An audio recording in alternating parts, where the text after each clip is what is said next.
hiyo kusema kwamba tutambui mipaka ya mwekezaji wetu, ni mzee mzuri sana, tunamtambua, tunamfanyia kazi na hana shida yoyote. Lakini hiyo tunasema kwamba hatutambui mipaka yake, tunaitambua kwa namna nyingine. Lakini sasa kwa sababu jinsi miti yake inavyopandwa, tunafikiria sasa mipaka yake nimefika pale miti ilipoishia. Si ndio wananchi? Hawatuelewi hivyo wengine. Kwa sababu tunataka tujue hilo nani hii la kutambua kwamba sehemu hii katika mlima huu tunataka tujue kwamba mpaka huu nataka tufike hapa. Na huu mpaka nataka tufike hapa. Kwa hiyo siku nyingine mtu atakayeenda kusubutu kunani hii kufanya nani, jamani Kiswahili kikumira tutasamiana kidogo. Mtu anapoenda kusubutu kwamba hapa hivi tulionyesha kwamba kuna nini eneo la mwekezaji linafika hapa. Alafu ukuta umefuka pale uenda kule, ndio hiyo itakuwa shida. Lakini kwa sasa hivi labda tunasema kwa tunavuka ule mpaka tunaenda sehemu nyingine ambaye sisi tunafikiria kwanza kwa mzee Josephat ni hapa kwenye miti. Kwa hiyo kutoka hapa kwenda huku ni free. Si ndio jamani? Kwa hiyo sisi mheshimiwa tunapotaka kwamba tuonyeshe huyo mpaka mwekezaji wetu hana shida, mzee wetu hana lolote kabisa. Yaani yeye utakapomuelekeza kwamba ni 1 2 3, yeye anatekeleza moja kwa moja. Na ni mwana kijiji wetu. Yaani yeye ni mwekezaji lakini mwana kijiji wetu. Kwa sababu shida zote tunashiriki kwa pamoja. Kila kitu tuko kwa pamoja. Ukimwambia hiki anatekeleza, ukimwambia hiki anatekeleza. Kwa hiyo mahusiano mazuri hayo mtu mwingine asiyavunje. Kama ni mlinzi wake huyu tunasema kama ni Chacha Mkiriti kama ana namna nyingine ya kusema kwa mzee Josephat tuelekeze hiyo mipaka. Niongea tu, lakini kuna sehemu zilifikia kwa kweli tunasema kwamba vyanzo vya mtu huo ni vya serikali. Na milima ni ya serikali. Na wakati tunapoona kwamba labda mazingira ni miti, naambiwa kwamba ukikata mti mmoja upande 5. Lakini leo hii nimesikitika sana. Mwekezaji wetu mimi leo ndio mara ya pili kukaa naye. Na siku moja nilimhoji mpaka akanipa shilingi 200,000 kwamba nimeonyesha sehemu ya kujenga hospitali ni hapa kwenye kijiji hiki. Ilikuwa tarehe 16 mwezi wa 4 mwaka 2026 kidogo, wakati Amos imekaa kwenye kituo kijiji. Kuna miti ilikuwepo ambayo miti ambayo tulikuwa tumeshapanda, ambayo miti ilipandwa mwaka 61. Mpaka hata sasa hivi nikikupeleka kwenye mashina yake yani utasikitika sana. Imekatwa na mwekezaji wetu. Ndio maana unaona kwamba wakati mwingine hatukuweza kuzungumza kwamba achukue hiyo eneo, lakini sasa hivi mpaka inazidi kupanda tena juu. Tumeshindwa kwamba sasa wananchi tuende wapi? Niko Hurambeje. Mwanakijiji wa kawaida. Nimuombe tu Mzee Isaac anapokuwa amepelekea taarifa kwamba mimi nimemkosea, asiwe na sibidi ya kunikamata na kunipeleka bila kufanya uchunguzi. Hilo ieleweke. Kwa sababu watu wengi wanaokamatwa na kufungwa wanafungwa, wengine wa kuonewa. Lakini angekuwa anapata kile uchunguzi, hata wa nyumbani kwao ukitendea kitu kashtaki mtu mbona kafika nyumbani akasema kwamba fulani amenikosea, lazima uchukue siku 2 3 au wiki nzima ili kuchunguza ile tatizo. Baada ya kulipaini yule mtu utamuonya. Sasa mwekeshaji yuko hapa ni mtu mzee, hata ya kufika kwake leo hii amehakikisha kwamba wananchi wa kijiji cha Nyabirongo wanampenda, wana mahusiano mazuri isipokuwa uchonganishi kwa watu. Mia Mariba Mang'engi ni mkazi wa kata ya Kuihancha kwa ujumla. Naomba nisemee mambo ya kata nzima maana sitapata nafasi nyingine. Nianze na swala la mwekezaji ambalo wananchi wanalisungumzia. Mwekezaji tunamkubali na kama viongozi wangu walivyotangulia Mheshimiwa DC kwamba hana tatizo na wananchi, labda kuna shida ni mtu mmoja. Mimi nilikuwa na shauri wawekezaji wengi hawapendi migogoro na wananchi. Ukiwekeza sehemu mradi wako usipende migogoro. Na kama kuna mtu mmoja analeta mgogoro, angalia namna ya kumsimamia. Mimi nilikuwa na shauri kwamba mwekezaji asiwe na haraka.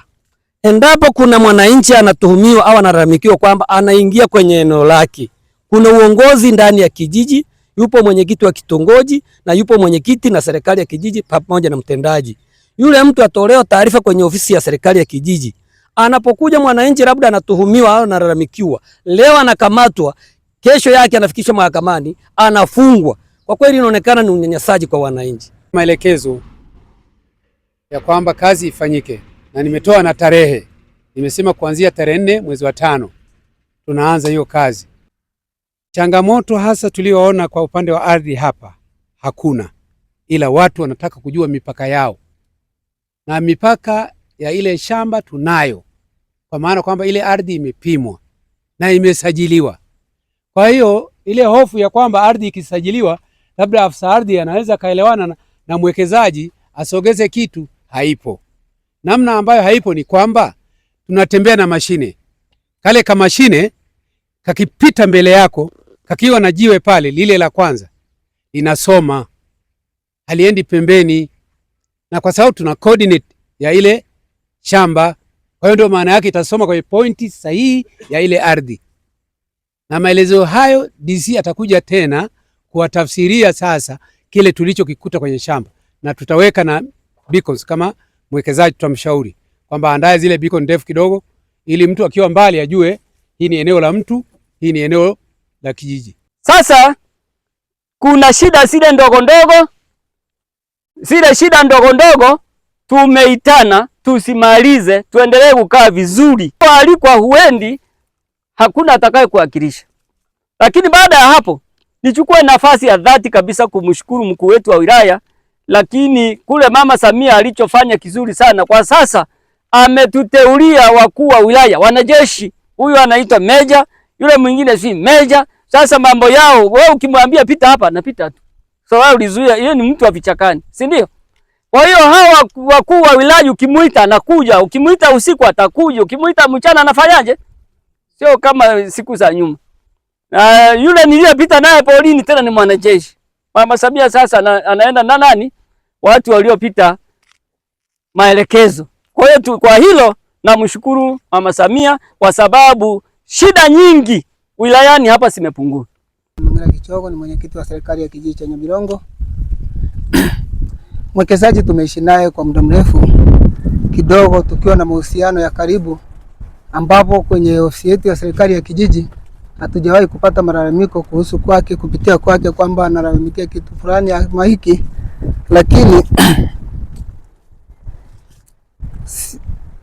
mwekezaji ni mzee wetu, tunamtambua, lakini shida iliyopo ni ukamataji wa watu wetu, wananchi wetu. Tunasikia taarifa kwamba ameisha kamatwa, amehukumiwa, lakini shida iliyopo anakamatwa, ukamataji wake unahusisha wananchi wetu, ni kwamba ni kuhusu shamba, lakini unakuta taarifa hata hatuna kwenye ofisi ya serikali ya kijiji. Huwa taarifa hiyo kwamba uharibu umefanyika hamna. Na kama tunavyoelewa shamba la mwekezaji, huaga walinzi waliomo humu wanaofanya kazi, huaga tunashirikiana nao sana kwa ukaribu. Mpaka milioni 50 nikabidhi. Nalipa vibarua. Shughuli yote inaendeshwa hapa ni wananchi wa hapa wanaiendesha. Ningekuwa mimi ni mbara, ili shamba naloliona hapa liko hekari 16 la mahindi hili. Ninalima na watu wa hapa. Ninapanda na watu wa hapa. Ninapalilia na watu wa hapa kina mama. Na ninawalipa mishahara yao bila shida. Sijawahi kulalamikiwa na mtu yoyote kwamba nimemsurumu. Kazi yangu ndani ya mwekezaji ninatenda vizuri sana. Sipokuwa viongozi wa hapa wananituhumu kwamba nimepanda miti eneo la huku ya Mongo, eneo halijapandwa. Lakini nikasema kupanda miti hapa sio shida, nimeelekezwa na mwenye eneo. Inawezekana eneo hili ndio ametenga kwa ajili ya kufanya nini? Kupanda miti. Kwani mimi wewe ni bosi wangu, ukiniagiza sasa hivi nikamatie huyu mtu nipelekee kituoni, nitakataa? Haya, eneo nimekabidhiwa, pikoni zangu zinapita hapa, zinapita hapo. Kama mlinzi mkuu unayepanda miti na kulinda mazingira, kulinda eneo langu liko hivi. Leo hii kesho asubuhi nakuta mtu yuko ndani na panga anakata miti, anachoma mkaa. Mimi kwa majina naitwa Josephat Mwita. Mimi Josephat Isaac Mwita, wengine wananiita. Mimi ni mkurugenzi wa kampuni ya Isaac and Sons Company Limited, ambaye ndiye mmiliki wa eneo hilo ambalo tunawekeza. Na nimeambatana na meneja wa kampuni Mwita Eno. Kinaomba ukaribie hapa ukutambue.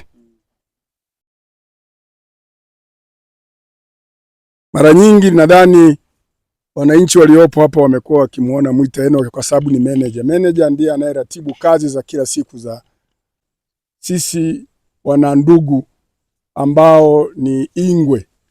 Watu walikuwa wanapigana pale, wanauana, wananyang'anyana mifugo. Wazo likatujia, tukasema eneo hili tulifanya liwe a buffer zone. Si buffer zone, tunaweza kusema ukingo fulani kwa ajili ya usalama wa jamii hizi mbili.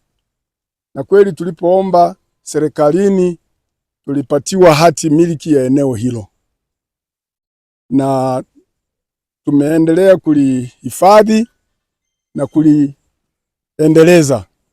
Wote mna kumbukumbu, siku za nyuma tulikuwa na mradi mkubwa sana wa alizeti ambao ulitoa ajira kwa vijana wengi na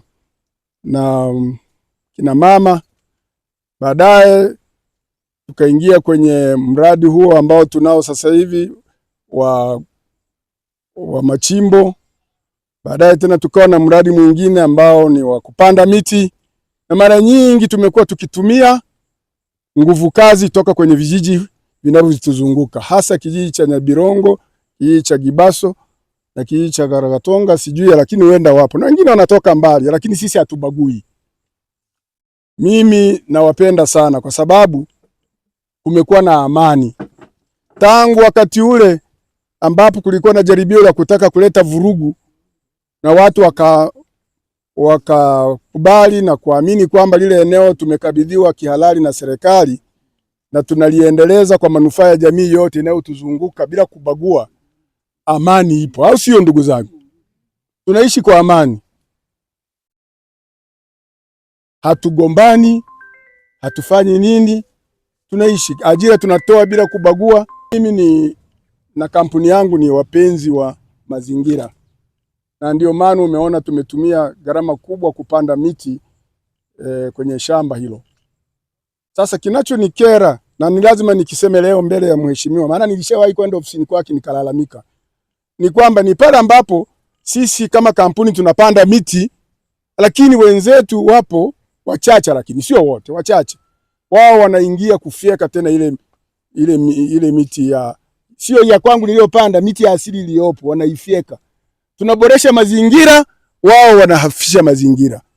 Tukasema sasa hii tunafanya kazi gani? Uoto wa asilia ambao ndio Mungu ametupa ili ulinde jamii yetu. Kuna swala la ardhi ambalo hamjatambua mipaka. Nimeshamwelekeza afisa ardhi, atakuja kuhuisha hiyo mipaka kwa maana kuitambua, kwa sababu eneo lishapimwa na lina mchoro. Mtashirikiana wenye viti wa vijiji wote hatua kwa hatua, lakini mtachagua na watu 2 watatu mkizingatia jinsia na wenyewe waweze kushiriki. Mtachagua na wazee kama watakuwa na nguvu kuweza kwenda kushiriki kutembea, ili muweze kutambua maeneo yenu na kuweka alama, mkishirikiana na mwekezaji wenu, ili msiende kuingia kwenye eneo lake na migogoro isiende kuwepo, lakini na ninyi mtu asiingie kwenye eneo lenu. Wote ili muweze kuishi kwa pamoja. Tunahitaji mahusiano mazuri kati ya mwekezaji na wananchi. Na nyinyi wenyewe mmesema kwa manufaa makubwa. Vijana wengi wako wanalima alizeti humo. Vijana wengi wanaenda kuchimba. Vijana wengi wamewezeshwa kwenye kuchimba. Lakini nataka niwaambie, kwenye kuchimba huko kuna kitu kinaitwa haki madini na haki ardhi. Lazima tujue. Usio kwa unadai haki ambayo sio yako. Mwenye leseni ndio mwenye haki ya kuchimba. Wewe hata kama uko hapa juu, wewe una haki ya ardhi. Unapoenda kuchimba kwenye leseni ya mtu lazima ukubaliane na yule mwenye leseni. Ili siete mgogoro kaona ulikuwa na haki ya shimo wakati huna leseni. Nilikuwa namuuliza yule mwananchi hapa. Hii ni kote, sio Nyabirongo peke yake au Mlito peke yake. Kila mmoja lazima azingatie. Ukitaka kuchimba unakubaliana na mwenye leseni. Na yeye akitaka kuchimba kwenye ardhi wewe ambao unaimiliki ardhi ya juu, lazima kubaliane na wewe. Ili na wewe upate haki yako ya juu pale. Si nimeleka vizuri Ili wote muweze kufanya kazi pamoja. Lakini msiingiliane kwenye mashimo. Na afisa madini tamuelekeza aje asimamie watu wasiingiliane wakaleta migogoro.